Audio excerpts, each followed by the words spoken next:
Fort Lauderdale, Florida. Lionel Messi held the Ballon d'Or over his head as fireworks lit up the sky to bring a pre-game ceremony to a close. And with that, Inter Miami got to celebrate the game's greatest player one more time in 2023. Messi was on the field for his Major League Soccer club on Friday night for a friendly against New York City FC, a match put together to commemorate his 8th time winning the Ballon d'Or, presented annually to the game's top player at a black tie ceremony in Paris last month. No other player has won that award more than 5 times. Messi, carrying the trophy in his left hand, walked to midfield on a gold carpet laid out across the pitch, where MLS Commissioner Don Garber was among those awaiting his arrival for a brief pre-game ceremony. He embraced Garber, Inter Miami owners Jorge and Jose Mas, then hoisted the trophy as the crowd roared. "It's beautiful to share it with you all," Messi said. "I've been here for a short time, but it seems like a long time. Here's how big a deal the moment was." Even Garber pulled out his cell phone to take a picture of the moment. "You, Inter Miami fans, have the best player who's ever played the game," Garber said.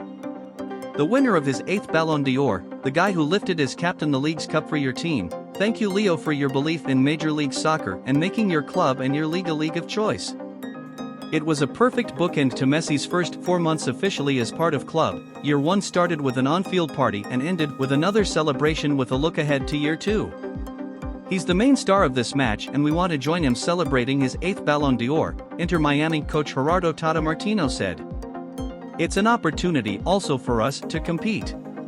Even if it's a friendly, it's an opportunity for the people and the fans to see Leo and his teammates on the field and say goodbye to the year.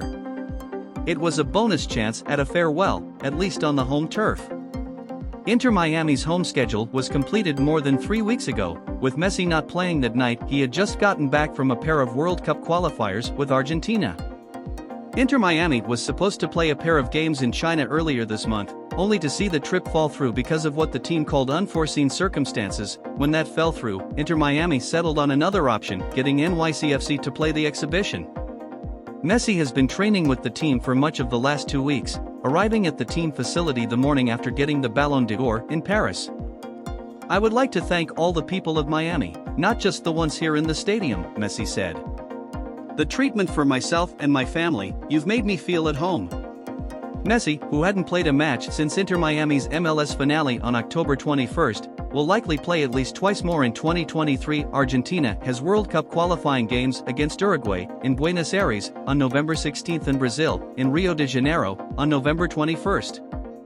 The team will likely begin training for 2024 in January, with the MLS regular season possibly starting in late February. It will be a hectic year for Inter Miami, which won Leagues Cup, its first ever trophy, shortly after Messi signed with the club this summer. The club will play in that tournament along with the US Open Cup and the CONCACAF Champions Cup in addition to the MLS slate in 2024. "I have no doubt that next year will be much better," Messi said. "We will continue enjoying and try to win more titles, and I hope that you are with me." Martino was asked this week what still drives Messi.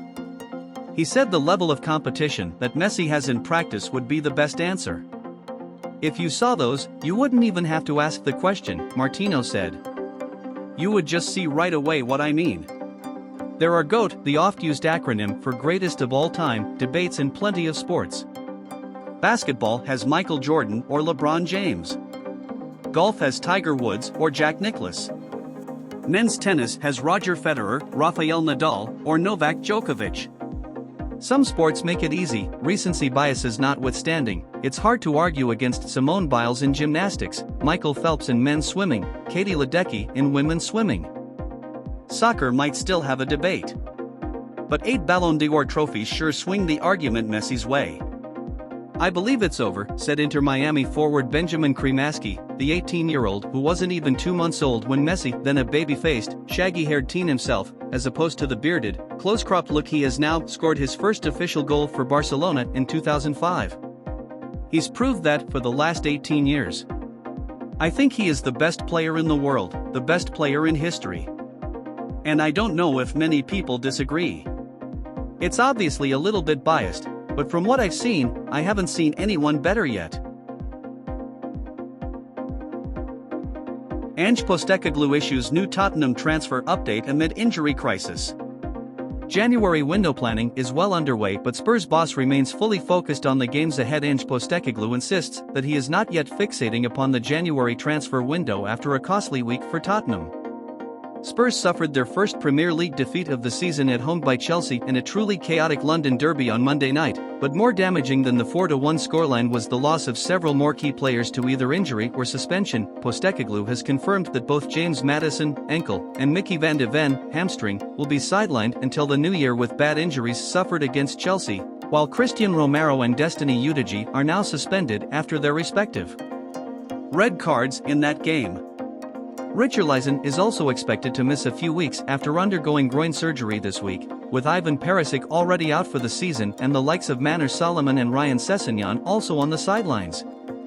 Injury hit Spurs at least have the likes of defenders Ben Davies and Pedro Porro fit to face Wolves in the top flight on Saturday.